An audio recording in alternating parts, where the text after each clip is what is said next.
एक बार की बात है, भगवान बुद्ध अपने शिष्यों के साथ एक गांव से गुजर रहे थे। वहां एक किसान था जो अपनी फसल की देखभाल में व्यस्त था। किसान ने देखा कि बुद्ध और उनके शिष्य उसके खेत के पास खड़े हैं। उसने उन्हें प्रणाम किया और पूछा, आपका स्वागत है भगवान, क्या मैं आपकी सहायता कर सकता हूँ? बुद्ध ने कहा, हम केवल तुम्हें देख रहे हैं। तुम्हारी मेहनत और समर्पण देखकर हमें प्रेरणा मिलती है।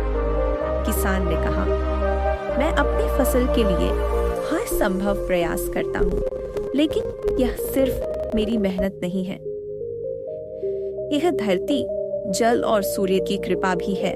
भगवान बुद्ध ने किसान की बातें सुनकर कहा, सच्चा समर्पण वही है जहाँ हम अपनी मेहनत के साथ दूसरों का भी ध्यान रखते हैं। फिर उन्होंने अपने शिष्य से कहा, देखो, यह किसान न केवल अपनी फसल का ध्यान रखता है, बल्कि वह प्रकृति और उसके सभी प्राणियों के प्रति भी दयालु है।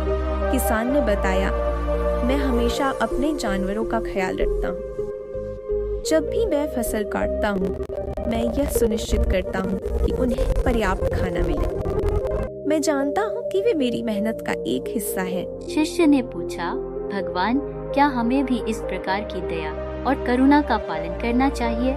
बुद्ध ने उत्तर दिया, हाँ, दया और करुणा केवल अपने परिजनों के लिए नहीं, बल्कि सभी जीवों के लिए होनी चाहिए। जब हम दूसरों की भलाई का ध्यान रखते हैं, तभी हम सच्चे सुख को अनुभव कर सकते हैं। बुद्ध ने किसान को आशीर्वाद दिया और कहा, तुम्हारी दयालुता से सब कुछ फलता फूलता है। तुम्हारे जैसे लोग ही समाज को आगे बढ़ाते हैं। इस तरह किसान की दयालुता और बुद्ध की शिक्षाएं सभी को प्रेरित करती रही। इस कहानी से हमें यह सीखने को मिलता है कि दया और करुणा का अभ्यास करने से न केवल दूसरों का भला होता है, बल्कि हम खुद भी एक सुखद और सार्थक जीवन जीते हैं।